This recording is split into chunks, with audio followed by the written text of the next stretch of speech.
अगस्त्य का आश्रम। सीताक्ष्ण मुनि से विदा लेकर राम, सीता और लक्ष्मण ने वहाँ से प्रस्थान किया।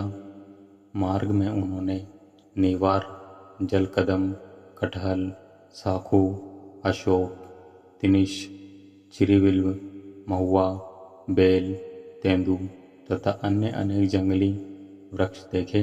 विचित्र वनों, मेघमाला सदृश पर्वतमालाओं, सरिताओं तथा सरोवरों के नयनाभिराम दृश्यों को निखरते हुए तथा 2 दिन महर्षि अगस्त्य के भाई के आश्रम में विश्राम करने के पश्चात वे अगस्त्य मुनि के आश्रम के निकट जा पहुँचे।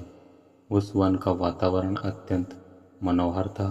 सुंदर विशाल वृक्ष खिली हुई लताओं से शोभायमान हो रहे थे। हाथियों द्वारा तोड़े जाकर अनेक वृक्ष पृथ्वी पर पड़े थे। वानर वृंद वृक्षों की ऊंची ऊंची शाखाओं पर अटखेलियां कर रहे थे। पक्षियों का मधुर कलरव चहु ओर सुनाई दे रहा था। हिंसक पशु भी हिरण आदि के साथ भेदभाव को छोड़कर कल्लोल कर रहे थे।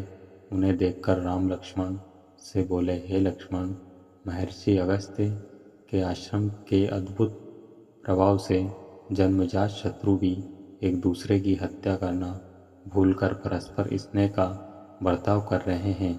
यह महर्षि के तपोबल का ही प्रभाव है। यहाँ आकर राक्षस भी उपद्रव करना भूल जाते हैं। मैंने सुना है कि महर्षि अगस्त्य ने प्रभावित होकर अनेक राक्षसों ने अपनी तामसी वृत्ति को त्याग दिया है और महर्षि के अनन्य भक्त बन गए हैं। इस युग के ऋषि मुनियों में महामुनि अगस्त्य का स्थान सर्वोपरि है। उनकी कृपा से यहाँ के देवता, राक्षस, यक्ष, गंधर्व, नाग, किन्नर आदि सब मानवीय धर्मों का पालन करते हुए अत्यंत प्रेम पूर्वक अपना जीवन यापन करते हैं। इस शांतिप्रद वन में चारों ओर डाकू, लंपट, दुराचारी व्यक्ति आने का साहस नहीं करते। ऐसे महात्मा महर्षि के दर्शन का सौभाग्य आज हमें प्राप्त होगा। तुम आश्रम में जाकर मेरे आने की सूचना दो। राम की आज्ञा पाकर लक्ष्मण आश्रम के भीतर गए और महर्षि के एक शिष्य से बोले, हे सौम्य, कृपा करके तुम महर्षि अगस्त्य को सादर सूचित करो कि अयोध्या के तेजस्वी सम्राट दशरथ के ज्येष्ठ पुत्र श्री रामचंद्र जी अपनी पत्नी जनक नंदिनी सीता के साथ उनके दर्शन के लिए पधारे हैं। वे आश्रम में प्रवेश की अनुमति की प्रतीक्षा कर रहे हैं। शिष्य से लक्ष्मण का संदेश सुनकर अगस्त्य मुनि से बोले, तुमने यह अत्यंत आनंददायक समाचार सुनाया है। राम की प्रतीक्षा करते हुए मेरे नेत्र थक गए थे। तू जल्दी से जाकर राम, सीता को और लक्ष्मण को मेरे साथ लेकर मेरे पास ले आओ। शिष्य राम, सीता और लक्ष्मण को लेकर मुनि के पास जा पहुंचा, जो पहले से ही उनके स्वागत के लिए कुटिया के बाहर आ चुके थे। तेजस्वी मुनि को स्वयं स्वागत के लिए बाहर आया देख राम ने श्रद्धा से सिर झुकाकर उन्हें प्रणाम किया। सीता और लक्ष्मण ने भी उनका अनुसरण किया। अगस्त्य मुनि ने प्रेम पूर्वक उन सबको बैठने के लिए आसन दिए। कुशल क्षेम पूछने तथा फल फूलों से उनका सत्कार करने के पश्चात वे बोले, हे राम, मैंने 10 वर्ष पूर्व तुम्हारे दंडक वन में प्रवेश करने का समाचार सुना था। उसी समय से मैं तुम्हारी प्रतीक्षा कर रहा हूँ। यह मेरा सौभाग्य है कि आज मेरी इस कुटिया में तुम जैसा धर्मात्मा, सत्यपरायण, प्रतिज्ञा पालक, पितृभक्त अतिथि आया है। मेरी कुटिया तुम्हारे आगमन से धन्य हो गई है।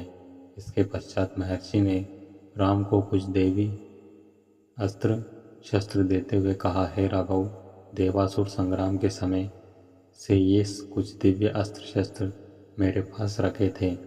आज इन्हें मैं तुम्हें देता हूँ।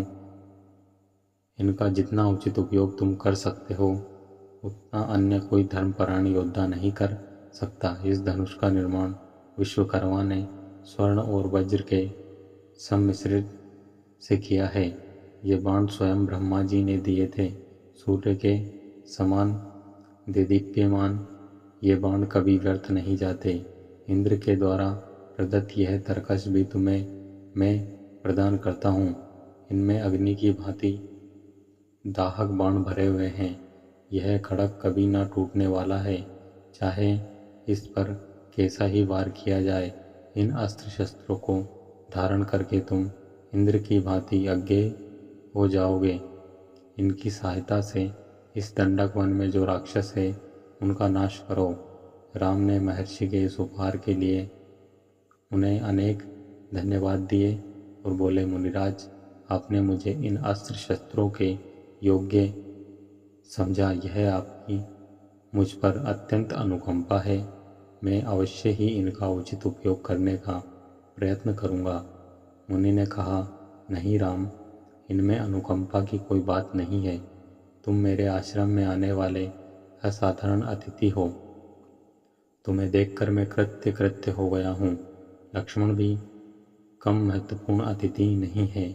ऐसा प्रतीत होता है कि इनकी विशाल बलिष्ठ भुजाएं विश्व पर विजय पताका फहराने के लिए ही बनाई गई है। और जानकी का तो पति प्रेम तथा पति निष्ठा संसार की स्त्रियों के लिए अनुकरणीय आदर्श है। इन्होंने अभी कष्टों की छाया भी नहीं देखी, तो भी केवल पति भक्ति के कारण तुम्हारे साथ इस कठोर वन में चली आई है। इनका अनुकरण करके सन्नारियां स्वर्ग की अधिकारिणी हो जाएंगी।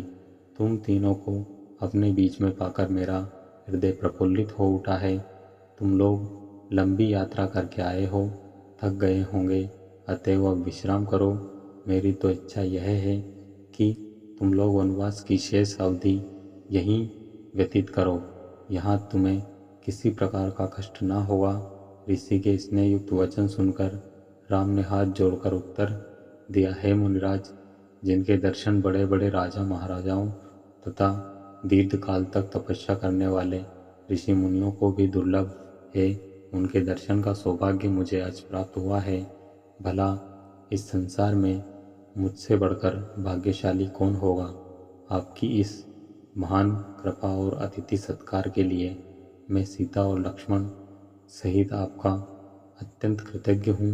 आपकी आज्ञा का पालन करते हुए हम लोग आज की रात्रि अवश्य यहीं विश्राम करेंगे, किंतु वनवास की शेष अवधि आपके मनोरम आश्रम में हृदय से चाहते हुए भी बिताना संभव नहीं होगा। मैं आपकी तपस्या में किसी भी प्रकार की बाधा उपस्थित नहीं करना चाहता, परंतु आपकी सत्संगति के लाभ से भी वंचित नहीं होना चाहता। इसलिए कृपा करके आपके इस आश्रम के निकट ही कोई ऐसा स्थान बताइए जो फलयुक्त वृक्षों, निर्मल जल, शांत वातावरण से युक्त सघन वन हो। वहाँ मैं आश्रम बनाकर निवास करूँगा।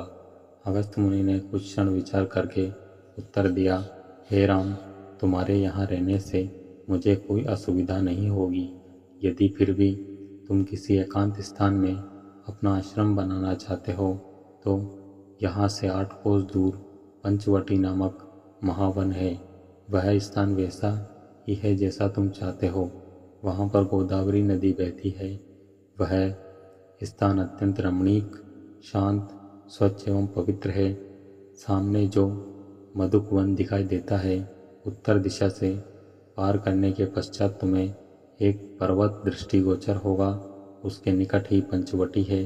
वह स्थान इतना आकर्षक है कि उसे खोजने में तुम्हें कोई कठिनाई नहीं होगी। मुनि का आदेश पाकर संध्या वंदन आदि करके राम ने सीता और लक्ष्मण के साथ रात्रि अगस्त्य मुनि के आश्रम में ही विश्राम किया। प्रातः कालीन कृत्यों से निवृत्त होकर महामुनि से विदा हो राम ने अपनी पत्नी तथा अनुज के साथ पंचवटी की ओर प्रस्थान किया।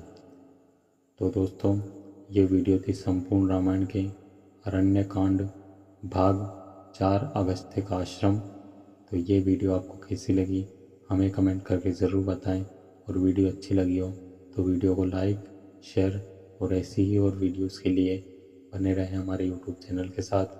वीडियो में अंत तक बने रहने के लिए आप सबका धन्यवाद। जय श्री राम।